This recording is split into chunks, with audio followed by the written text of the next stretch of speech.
Hi, I'm Charles. And I'm Alexander Olson. The brand new Mercedes Brabus has been spotted by very few, but that's not to say that it isn't a monster, coming short of 750 horsepower with a V12 bi-turbo engine hitting 0 to 60 in 3.8 seconds. This car is one of the most expensive cars produced by Mercedes, next to the Maybach and the S65, reaching a price of $160,000. For people with a heavy foot, this car can reach speeds of 212 miles per hour and is made of carbon fiber. In other Mercedes news, the 2010 Mercedes SLC AMG has been seen circling the Nuremberg track. Late last week, Road Track reported this. The original Mercedes Gullwing was produced in the mid-1950s and is one of the most sought-after cars of the 20th century, often achieving prices in excess of $500,000. Mercedes is producing this vehicle as next-generation Mercedes SLR. The SLR was built as a response to the original Gullwing, which Mercedes receives over 1,000 letters a year from people asking for the reincarnation of the original. The SLC shall be equipped with Gullwing-style doors, a body very similar to the Dodge Viper, a twin-turbocharged 6.2-liter engine that produces well over 700 horsepower, and a price range in the $600,000 range. Thank you. I'm Charles Jaime. And I'm Alexander Olson. Have a good night. Good evening, I'm Kim Bilak. And I'm Micah Knoyer, and this is BUTV. Wildfires rage across the Los Padres National Forest in California. The fires, which were allegedly started by an out-of-control campfire, has destroyed 4 homes and around 35,000 acres, though none were injured. Fortunately, the firefighters have contained around 35% of the blaze. In other news, this morning, Jamie Lynn Spears, Britney Spears' little sister and star of Nickelodeon Zoe 101, gave birth to a baby girl at 17 years old.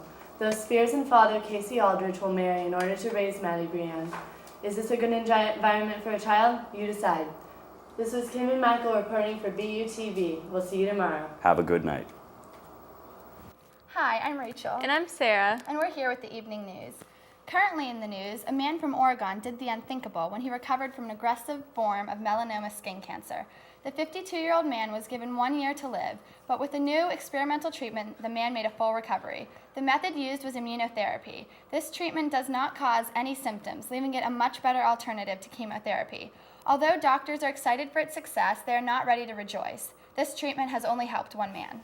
Wow, how interesting. In Darfur, thousands of women, young and old, are caught in between the rebel forces and government-backed militias and have become victims of rape. This is one of the biggest issues in Darfur. Relief workers say they are powerless to stop the attacks and that if they do not speak out, they fear the Sudanese government will tell them to leave their country. And we will see you at 11 for headlines. Thank you. Good night.